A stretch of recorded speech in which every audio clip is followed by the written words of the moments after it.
Friends, ચોમાસું આવી ગયું છે અને ચોમાસામાં ઘણા બધી વસ્તુ આપણે આવી રીતે હવાઈ જતી હોય છે, તો તેના ઘણા બધા આપણે પ્રોબ્લેમ્સ પડતા હોય છે. જો આવી રીતે બાકસ પણ હવાઈ જતી છે તો આપણે તેનો ઉપયોગ નથી કરી શકતા, તો આપણે તેના માટે એક ઉપાય કરીશું. તો એ આપણે આ વિડીયોમાં જોઈ લઈએ. તો મેં એક આવી રીતે પ્લાસ્ટિક કન્ટેનર છે એ લીધું છે, અને ત્યારબાદ આ જે મેચ સ્ટિક્સ છે તેને મેં પ્લાસ્ટિક કન્ટેનરમાં આવી રીતે બધી એકસાથે રાખી દીધી છે. તો એમાં રાખવાથી બાકસની જે આ સળી છે, મેચ સ્ટિક છે, આપણે એ હવાશે નહીં અને આપણે તેનો ઉપયોગ પણ કરી શકીશું. તો આ પણ એક મહિલાઓ માટે ઉપયોગી એવી ટિપ્સ છે. તો ચોમાસામાં અત્યારે એ બધા પ્રોબ્લેમ્સ બહુ બધા રહેતા હોય છે, તો આપણે તેના ટિપ્સ આવી રીતે અલગ અલગ આપણે અજમાવી શકીએ છીએ, ઉપાય કરી શકીએ છીએ.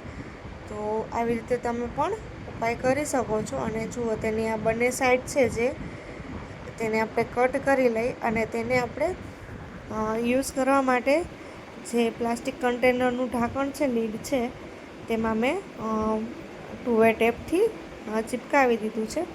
તો એવી રીતે ચિપકાવી અને ત્યારબાદ આપણે તેનો ઉપયોગ કરી શકીએ છીએ. અને આપણે તેને શોધવું પણ નથી પડતું, નહીંતર આપણે તેમાં રાખી દઈએ છીએ. ઘણીવાર એવું થાય છે કે તેમાં આ જે સાઈડ બને આ જે હોય છે તે હવાઈ જતી હોય છે સાથે રાખવાથી. તો આપણે સાથે નહીં રાખીએ અને તેમાં ઉપર આવી રીતે લીડમાં ચિપકાવી દઈએ અને તેમાં રાખી દઈશું, જેથી કરીને આપણે એનો પણ ઉપયોગ કરી શકીએ. તો આપણે આ એક મહિલાઓ માટે ખૂબ ઉપયોગી એવી ટિપ્સ છે ચોમાસામાં. તો આ તમે ટ્રાય કરી શકો છો. તો આવી રીતે પણ જુઓ, આ છે એ પણ ઉપયોગી છે.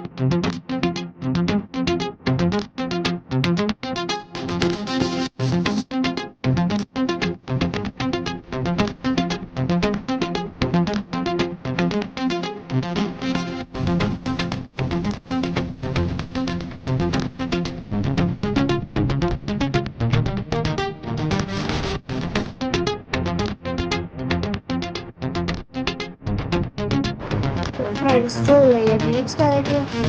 તો ભાષા પાસે આ પ્લાસ્ટિક બેગ છે એ પણ ખૂબ જ ઉપયોગી છે. તો આવી રીતે મેં પ્લાસ્ટિક બેગ લીધી છે. તો તેમાં આપણે બારે મોબાઈલ છે, ફોન છે, વોલેટ છે, એ બધું તેમાં રાખી દઈએ છીએ તો પલળતું નથી વરસાદમાં, અને એકદમ સરસ રહે છે. ડોક્યુમેન્ટ્સ છે એ બધું આપણે આવી રીતે રાખી દેવાથી પણ એ ઉપયોગી એવું છે.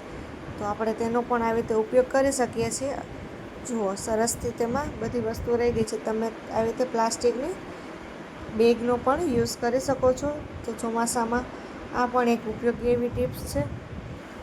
તો જુઓ, આવી રીતે તમે અલગ અલગ પ્લાસ્ટિક બેગના ઉપયોગ કરી શકો છો અને તેમાં આવી રીતે બધી વસ્તુ રાખી શકો છો.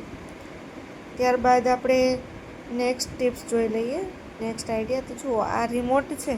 તો રિમોટમાં આવી રીતે એમને રાખવાથી ઘણી વખત ધૂળ ચડી જતી હોય છે, તો તેનાથી એ બહુ ખરાબ લાગે છે. તો આપણે તેને આવી રીતે એક પ્લાસ્ટિકની લીધી છે મેં, ને આવી રીતે કવર કરી અને આપણે તેમાં રિમોટને રાખવાનું છે, જેથી કરીને રિમોટ એવું ને એવું રહેશે અને ગંદુ પણ નહીં થાય. તો એ પણ એક ઉપયોગી ટિપ્સ છે, જેથી કરીને આપણે રિમોટને સરસ રીતે સાચવી શકીશું, જે લાંબા સમય સુધી સારું જ રહેશે. ત્યારબાદ જ્યારે પ્લાસ્ટિક ઉપરનું છે ગંદુ થઈ જાય છે, તો આપણે તેને ચેન્જ કરી નાખીશું. તો રિમોટ ગંદુ નથી થતું, નહીંતર પ્લાસ્ટિક વગર રિમોટ પણ ઘણી વખત ઘણા લોકોને બહુ ગંદા થઈ જતા હોય છે બહાર એવી રીતે એમને જ રાખવાથી. તો આપણે કવર ન લઈએ અને આવી રીતે ઘરે જ પ્લાસ્ટિકનો પોલિથીન લગાવી દઈએ, તો એ પણ એક મહિલાઓ માટે ઉપયોગી એવી ટિપ્સ છે.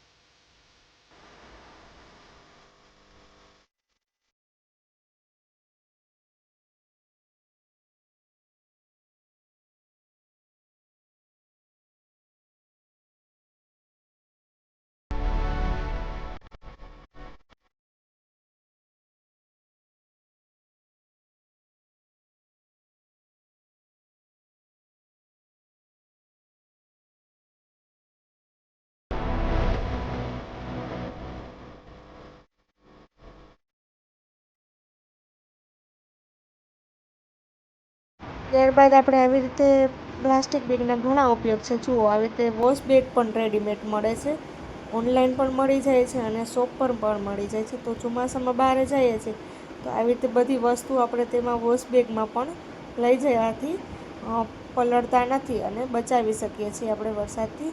તો એ પણ ઉપયોગી ટિપ્સ છે. લેડીઝ લોકોનો મેકઅપ છે, જેન્ટ્સ લોકોના ડોક્યુમેન્ટ્સ છે, એ બધું પણ આપણે ઘણી બધી રીતે આપણે તેનો ઉપયોગ કરી શકીએ છીએ. તો એ પણ ઉપયોગી એવી ટિપ્સ છે. તો આપણે આવી રીતે તમે ઓનલાઈન પણ મંગાવી શકો છો અને દુકાન પરથી પણ લઈ શકો છો. તો એમાં ઘણી બધી વસ્તુ રહી જાય છે.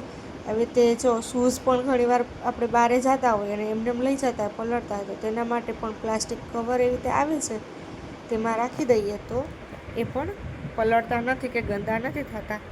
તો એ પણ આપણે એક ઉપયોગી ટિપ્સ છે. તો આપણે ટિપ્સને જો તમને પસંદ આવી હોય તો તમે મારા વિડીયોને શેર કરી, લાઈક કરી, સબસ્ક્રાઈબ કરવાનું ભૂલતા નહીં અને ટિપ્સને જરૂરથી ટ્રાય કરજો. તો મળીએ ફ્રેન્ડ્સ નેક્સ્ટ વિડીયોમાં. Bye bye.